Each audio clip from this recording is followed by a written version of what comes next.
Well,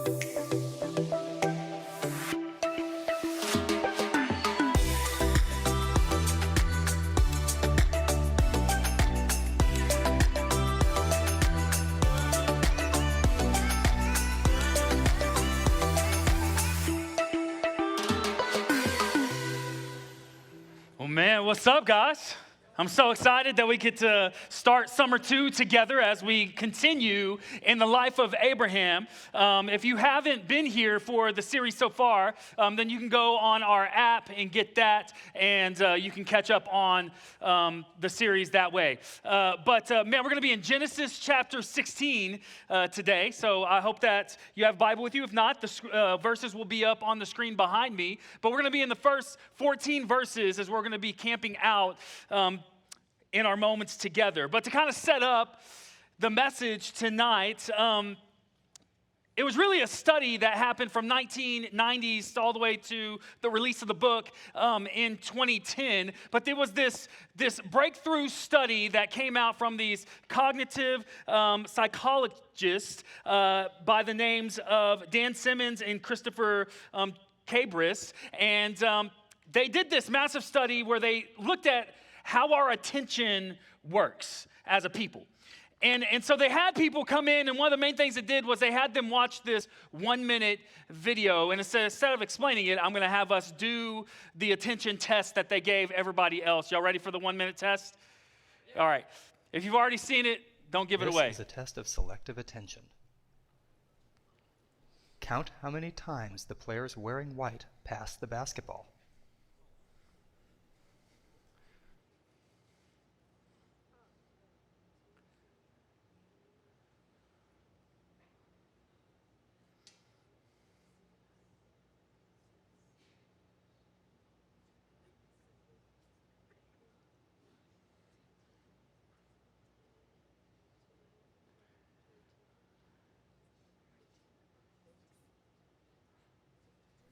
How many passes did you count? 16. The correct answer is 15 passes. But did you see the gorilla?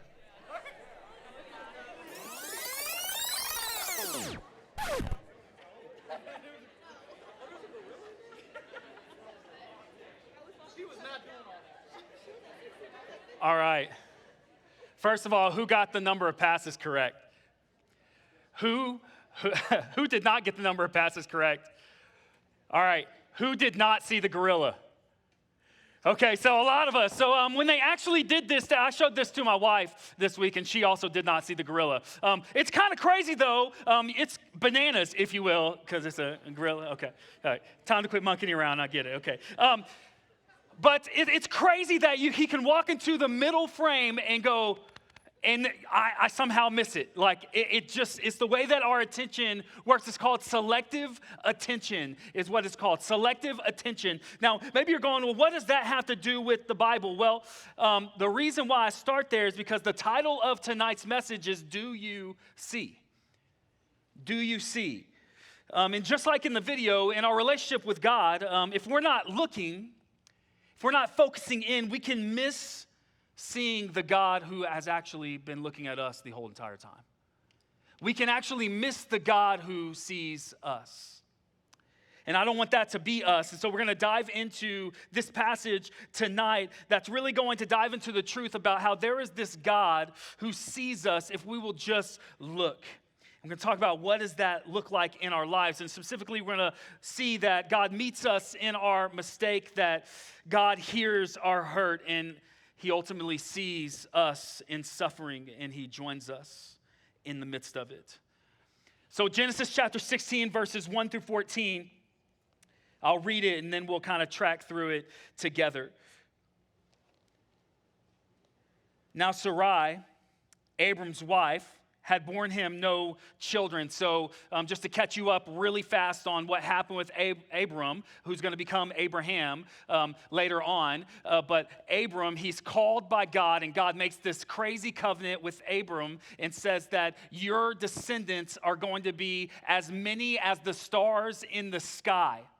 Okay, and this brings us to where we're at, because at this point in chapter 16, he had been waiting, him and his wife, and yet there had been no children, which is what it says. It says, they had borne him no children. She had a female Egyptian servant whose name was Hagar.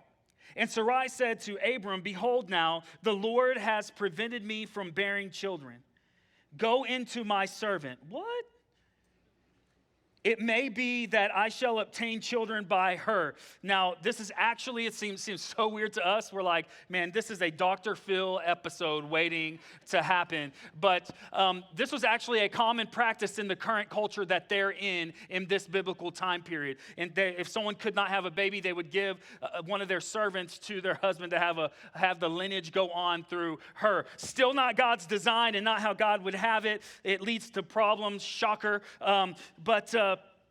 She says that it might be that I can obtain children by her. And Abram says, okay. Listen to the voice of Sarai. So after Abram had lived 10 years in the land of Canaan, Sarai, Abram's wife, took Hagar, the Egyptian, her servant, and gave her to Abram, her husband, as a wife. And he went into Hagar, and she conceived. And when she saw that she had conceived, she looked with contempt on her mistress. And Sarai said to Abram, may the wrong done to me be on you. I gave my servant to your embrace, and when she saw that she had conceived, she looked with me on contempt. May the Lord judge between you and me. And I'm like, wait a second, Sarai, why are you mad? Gaslighting 101. But Abram said to Sarai, behold, your servant is in your power. Do to her as you please. Then Sarai dealt harshly with her, and she, Hagar, fled from her. Then the angel of the Lord found her by a spring of water in the wilderness, the spring on the way to Shur. And he said, Hagar, servant of Sarai, where have you come from and where are you going? She said, I am fleeing from my mistress Sarai. The angel of the Lord said to her, return to your mistress and submit to her. The angel of the Lord also said to her, I will surely multiply your offspring so that they cannot be numbered for multitude. So she makes God makes this massive promise to Hagar. Verse 11, and the angel of the Lord said to her, behold, you are pregnant and shall bear a son. You shall call his name Ishmael, because the Lord has listened to your affliction. He shall be a wild donkey of a man. Now we hear that and we're like, dang, did God just diss her son before he's even born? To say someone's going to be a wild donkey in this time period is actually say they're going to be a very powerful person, a very strong person. It says, his hand shall be against everyone and everyone's hand against him, and he shall dwell against all his kinsmen. So she called the name of the Lord who spoke to her, you are a God of seeing. For she said, truly here I have seen him who looks after me. Therefore the well was called Bir Lahai Roi. It lies between Kadesh and Bered. So what is this interesting scene that we see unfold? How does it apply to us, to you and me? Well, the first point this evening is this: God meets you in the mistake. God meets us in the mistake, in the sins that we struggle with. Look at verse 7. So she is sent off by Sarai. She wants nothing to do with her. And it says this in verse 7, the angel of the Lord found her. Now, this is very significant for a couple of reasons. One, this is the first time in the Bible that the angel of the Lord, this actually shows up to visit somebody. And the reason why that is super crucial is because sometimes in the Bible it says angels of the Lord show up to visit somebody. Sometimes it says an angel shows up to visit somebody. And every now and then it says that the angel of the Lord shows up to visit somebody. And here, as you see in this passage, what they say is, and what theologians believe is that when the angel of the Lord shows up, and this angel specifically, it says the angel of the Lord, they say this is what's called a theophany. This is Jesus showing up in the Old Testament in bodily form. Jesus, the first time that he makes himself known and he speaks to her, and by the way, you can see it if you read this passage, like this angel says, I will surely multiply your offspring. So he speaks as if he's God himself. Because this is, in fact, Jesus showing up in the Old Testament years and years and years before he's born as a baby in a manger. He shows up, and he shows up not to some rich and powerful king. He shows up to this outcast single mom to be. 1 point feminism, I guess. But it's crazy that he doesn't show himself to this mighty and strong person. You would think, oh, God, he's going to visit somebody that's prominent, somebody that's powerful, somebody that he's going to, like, he would make sense that God would want to use someone like that. No, he shows up to the poor and the powerless. This is who he reveals himself to. And so God meeting her just in general, and the first time the angel of the Lord showing up is significant in that alone. But also the reason why this is so significant is because she was so insignificant in how people would have viewed her. So she was taken as a servant. She was given as a servant to Abram, specifically Abram's wife Sarai. And so whenever she was taken and she became the wife of Abram, she would not have had regular wife status. She still would have maintained her servant status. And that's why she was so mistreated by Sarai. And that's why Abram says, she's your servant, do with what you want with her. And so she's seen as insignificant and treated as insignificant to those who are around her. She's treated as less than. And then on top of that, she represents this massive mistake that Abram and Sarai had made, that they were promised by God that God was going to give them a descendant through Sarai. But they got tired of waiting, so they rushed that process and said, I'm just going to fix it myself. And when we take things out of God's hands, we can't actually take anything from God's hands, but in our lives, in our mind's eye, we'll go, I'm going to do this my way. And things just never seem to go right. And this is what happens here. Like, things just don't go well. It's this massive mistake. And then all of a sudden, wake-up call, Sarai says, this actually is leading to problems, and says, I want nothing to do with her. I want no part of this anymore. She represents this massive mistake that we have made. And she would have felt all of the insignificance and all of the fact that they saw her as a mistake. And maybe you're here and you felt like that. Insignificant as a person, and you feel like the mistakes from your life have defined you, whether it's something that you did or something that was done to you, something that you grew up in. We think, man, where is God in all of that? Maybe you felt that. It's been said that sin is, I did bad. And shame is taking that sin as an identity, which is, I am bad. And she would have seen herself as this mistake on the run and thought that was now her identity. And maybe you're here and there's shame in your life that has, man, you've struggled for that to define you. You've struggled for that thing that you don't want to share. You know, that 10% that you keep kind of in the dark that you don't really want to share with everybody. It's easy for us to think that defines us, or that mistake that we made defines us. Not just I did bad, God, I need you.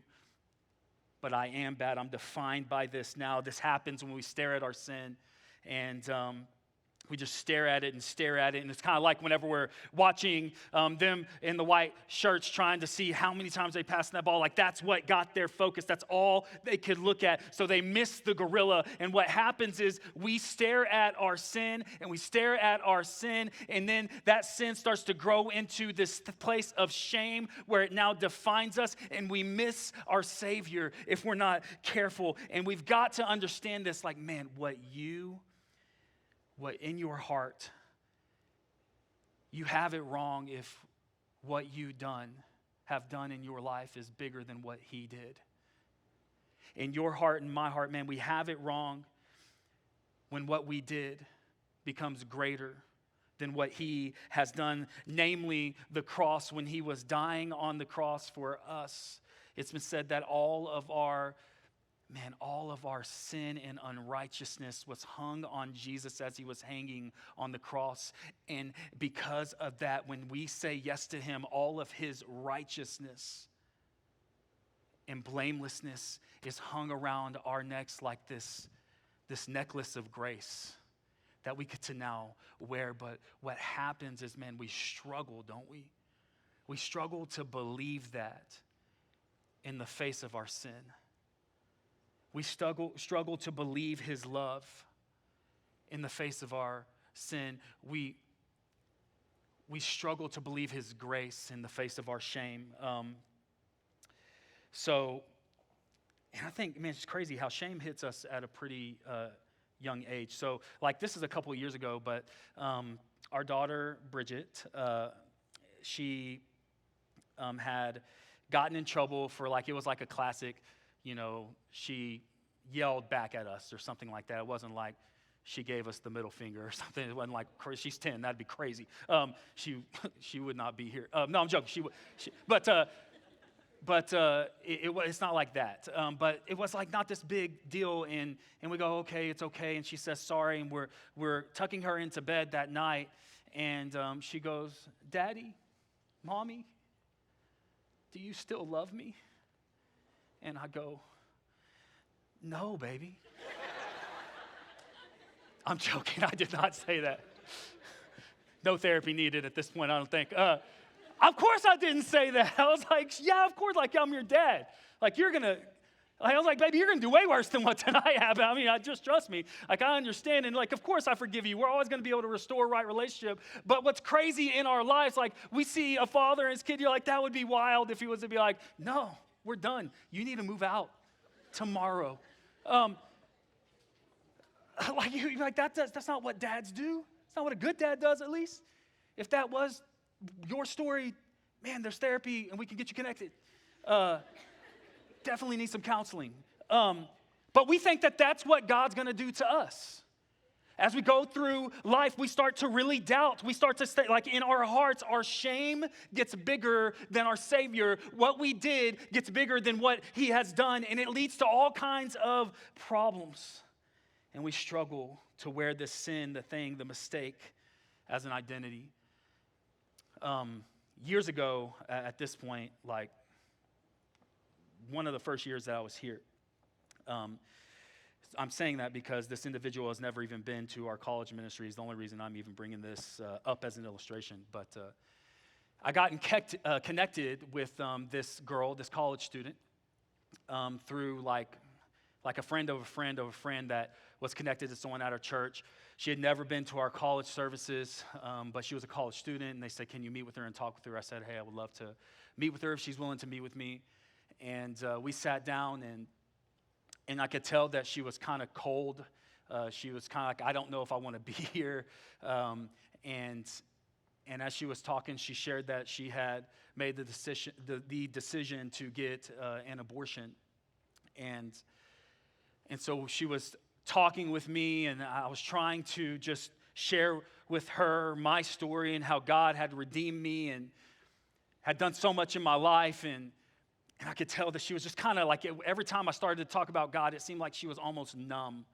I could tell she did not want to talk about it that much. And we talked for about 30 minutes, and she shared all the things that she was wrestling with, the same things that somebody would be wrestling with if that happened to them in college.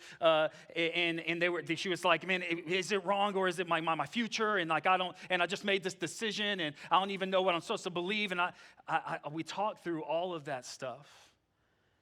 And about halfway through the conversation, I said, hey, out of everything that we're kind of chatting through right now, I was like, I know that you don't know me very well, but the thing I want to talk to you about is actually your name. And her name is Grace. And I said, I want to talk to you about a God who meets us in the lowest places. And he loves us. I want to talk to you about a God who what you did is not greater than what he has done for you. I want to talk to you about the God that is called good news, that he would pursue me and he would pursue you. And the only kind of people that God pursues are broken people, because that's the only kind of people that there are. And we talked about the good news of Jesus. And it's so crazy to me, because the whole time I was following that away. I was like, God, you in God's sovereignty, he knew that her name was going to be Grace. It's her God-given name now. I was like, now you have a choice. Will you choose to believe the God-given name that you were given at birth, knowing God knew that this was going to be part of your story, and you've got to choose if that's going to be true for you, and you're going to accept that grace, and you're going to follow Jesus. And the truth of the matter is regardless of if that's our name or not, God is also saying we've got to make the choice. Will we choose to accept his grace? Is his grace in our heart's eye? Is his grace greater than the sin that we committed? Is the cross, does it speak the final word? Do we really believe that? Or are we just staring at our sin, failing to look at our Savior, and we're missing the gorilla walking by? And Jesus is saying, don't miss me. And I pray that we don't. So Christian, is there something other than the grace of God that's greater in the definition of you? Like, does Jesus define you? Or does something else? Is it his grace, or is it something you did, or is it something that was done to you? Are you just looking down at the shame over and over and over again, and you're rehearsing it? Or will you look up and see God meets us in the mistake, and God hears us? He hears our cries. Look at verse 11. It says, the angel of the Lord said to her, behold, you are pregnant and shall bear a son. You shall call his name Ishmael. And Ishmael is really significant because his name literally means God hears. That's what the name Ishmael means. God actually tells Hagar, name your child, I hear you. Like, how cool is that? Man, God, he hears us. Like, he understands us. Have y'all ever been around a mom with a toddler, and that toddler just speaks straight gibberish, but somehow that mom has this superpower, and she says she understands? Have y'all ever seen this take place? Okay, so I'm talking about the 1 2-year-old to just like look up at the dad, like, man, I'm one of them. I still don't know what she's saying. But like our 1.5-year-old, I have to look at Carrie. But man, like, there's this superpower that moms have, and the toddler will look up at the parent and go, and you're like, and the mom will go, yeah, baby, I'll go get your blankie for you right now. And you're like, that is not what that kid said. Nope, I don't believe it. So last night, I saw an example of this. So Ivy, our 1.5-year-old, she looks up at Carrie, my wife, and goes, Piper? And I'm like, Carrie, I don't know who Piper is. And she's like, and she's just looking at me like she's just straight having a conversation with me. Ivy is. And she said, Piper? And then Carrie goes, oh, she said it's time for us to change her diaper. And I was like, that's not what she said. And she's like, no, that is. And she goes, watch. And I watched Ivy. First of all, she's super smart, because she walks into her room, grabs a diaper off the shelf, and brings it to Mama and is like, yeah, do your thing. And it's crazy because I'm like, Carrie understands her. Like, she understands what she's saying at a level that I just can't. And man, God is like that. He is the parent that understands us. We're going, God, like, do you really hear me? Like, am I doing this right in my prayer life? Like, am I saying the right things? Am I saying it the right way? Like, God, are you really understanding what I'm saying? Or are the words just kind of bouncing off the walls as I'm saying them? And God's going, listen, I understand you. Like, I fully understand your heart. God sees us, and he hears us. And if you're thinking, man, do my prayers even make a difference? Are they even reaching God? In the real hurts in our life, whenever we're going, God, like this person in my family is really hurting right now, and it's tearing me up watching it take place. Or God, the breakup that I'm going through has left me in this low place that I didn't think that I would be here again, but I'm here. Or God, I don't understand why there's so much turmoil going on at home. Every time I'm there, it's just yelling and fighting. God, where are you at? Or God, I'm in this pit of depression. I still don't see the light at the end of the tunnel that they say is there. Where are you? God hears all of those prayers. Sometimes when you can just hurt, and I've said this before, sometimes when you can just hurt in his presence, God says, I hear that. This is what happens here. In verse 11, it says, the Lord has listened to your affliction. God hears the tears. God hears those places where you're just aching in his presence. I've shared this picture before, but it's always just spoke to me. Sometimes all we can do is say, God, and then the tears start to fall. And I think they have a picture of it.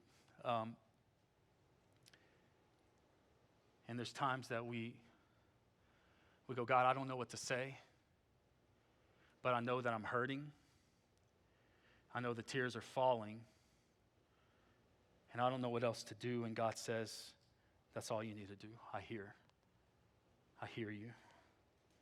I hear your hurt. God, he not only meets us in the mistake, God hears our hurt, and ultimately God sees.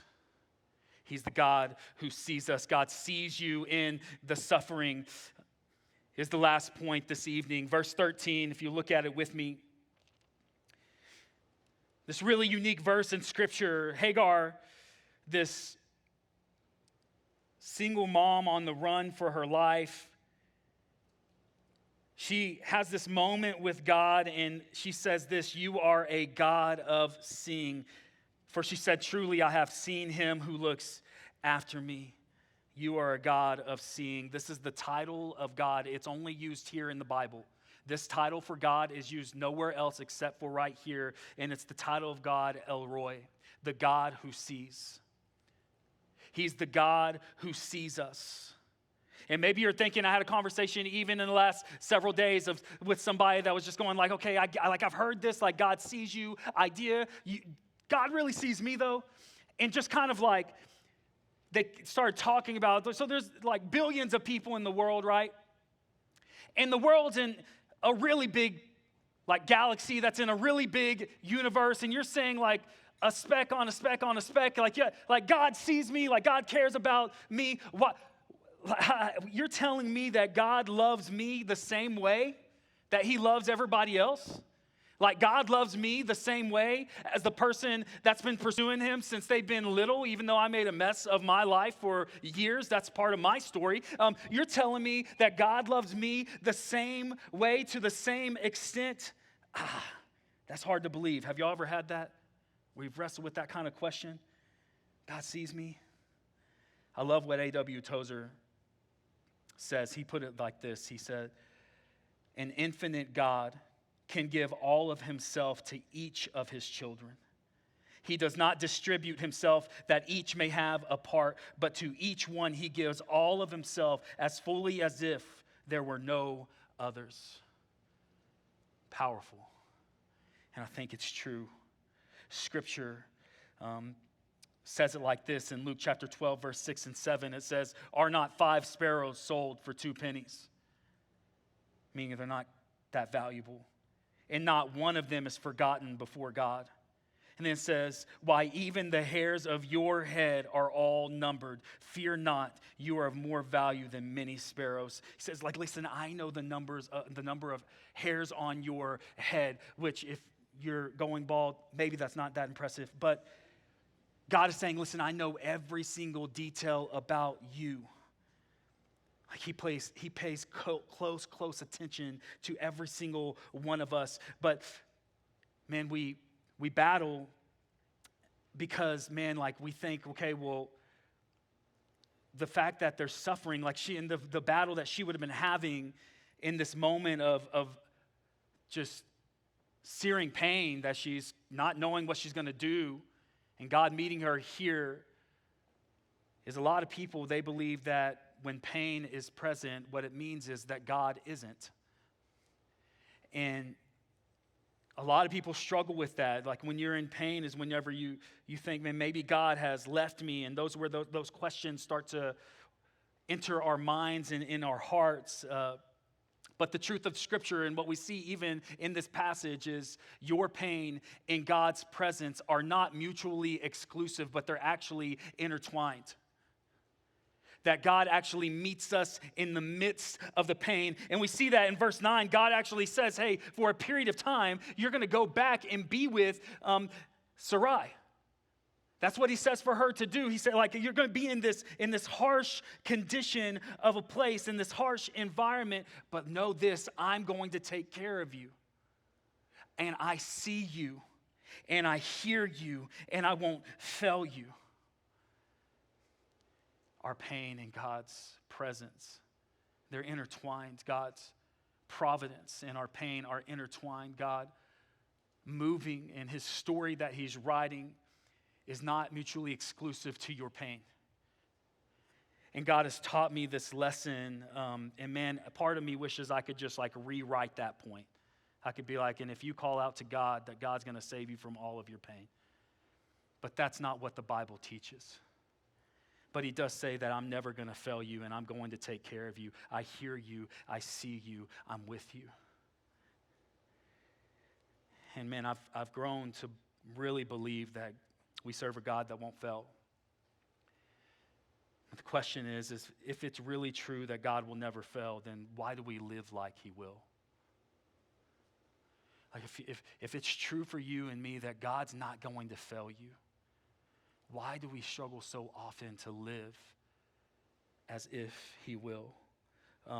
There was this popular poem by Mary Stevenson that was written in 1936. Maybe y'all have seen some of this poem written and hanging up in Granny's house somewhere. It's in a lot of decor in a lot of Granny's houses, I believe. But it's this famous poem called Footprints. And I want to share it with you. It's a very quick poem. It says this: one night, I dreamed I was walking along the beach with the Lord. Many scenes from my life flashed across the sky. In each scene, I noticed footprints in the sand. Sometimes there were 2 sets of footprints. Other times, there was only one. This bothered me because I noticed that during the low periods of my life, when I was suffering from anguish, sorrow, or defeat, I could see only one set of footprints. So I said to the Lord, you promised me, Lord, that if I followed you, you would walk with me always. But I've noticed that during the most trying periods of my life, there has only been one set of footprints in the sand. Why, when I needed you most, have you not been there for me?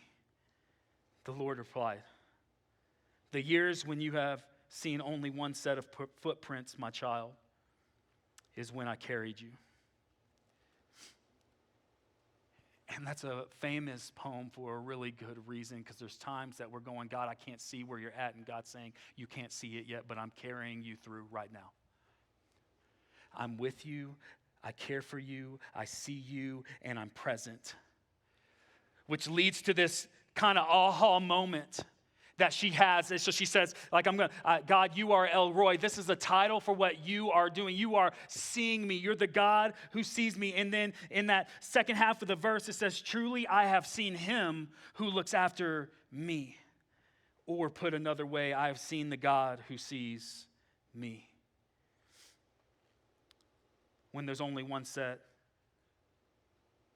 of prints in the sand and we have all those questions, we've got to get this new perspective of where we learn to look for God in a way that we go, I know somehow, some way, God is carrying me even now. This is the new perspective. This is the gorilla that God wants us to see, is that we would look for God in all of life and know he's there even when we can't see him.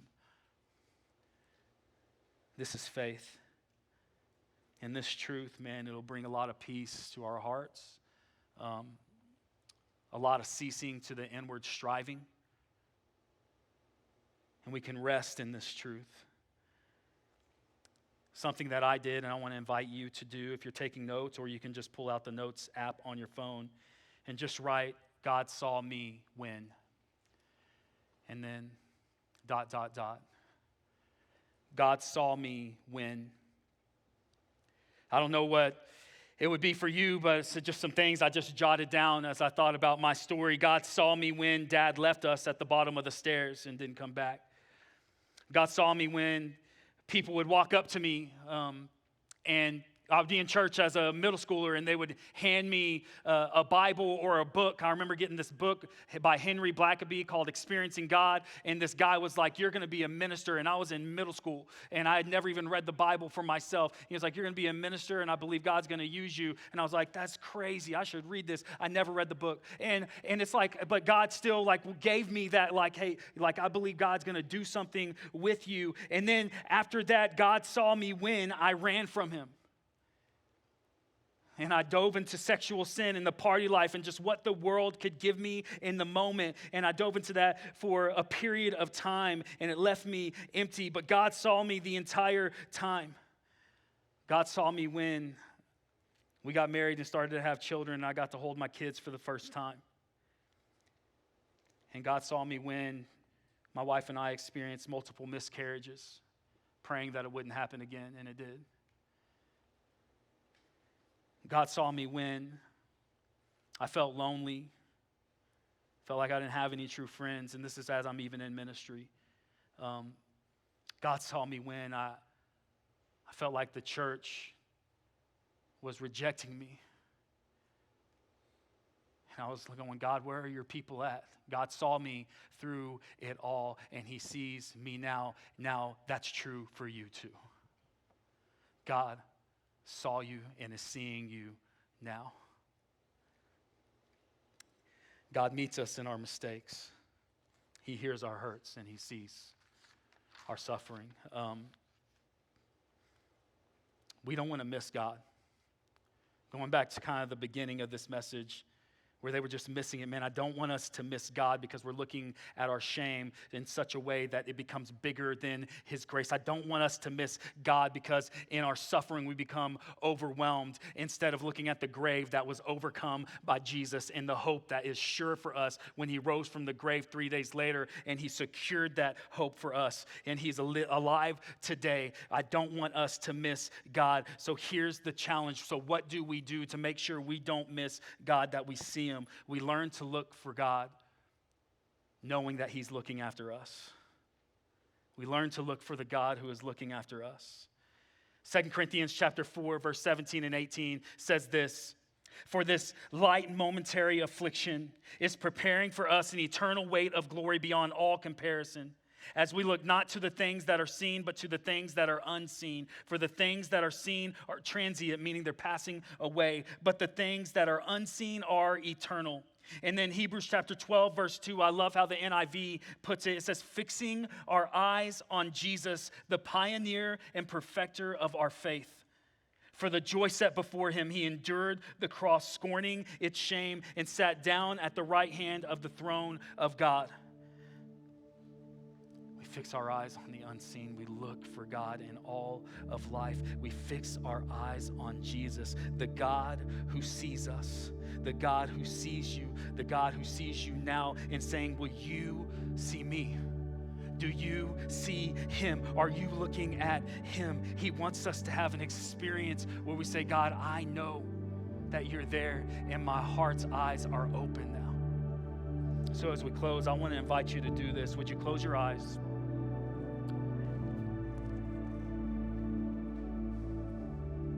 And if you would,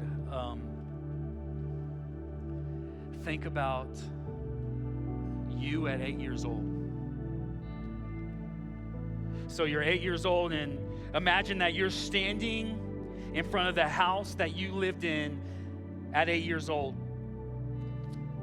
And you're seeing it, you're seeing the cars, you're seeing everything that's outside. Maybe it's a tree, maybe it's a bench. I don't know what it is for you, but you're kind of picturing that in your mind, and you're looking at the door, and you walk up to that door of the house that you grew up in at 8 years old. And as you walk there, you turn the knob and you open the door, and now you're seeing the inside of that house, that first room that you walk into. You're standing there.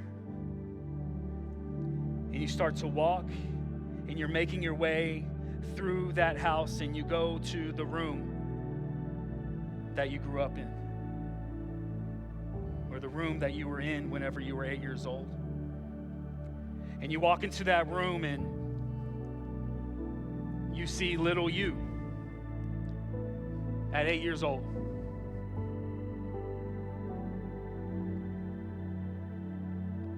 I want you to say to that little boy, that little girl, in your heart, tell that little boy, that little girl, hey, I want you to know God's there. I want you to know God hears you. I want you to know God sees you. You are fully known. And you're fully loved. And I want you to tell that little boy, that little girl, hey, Jesus wins. Jesus wins.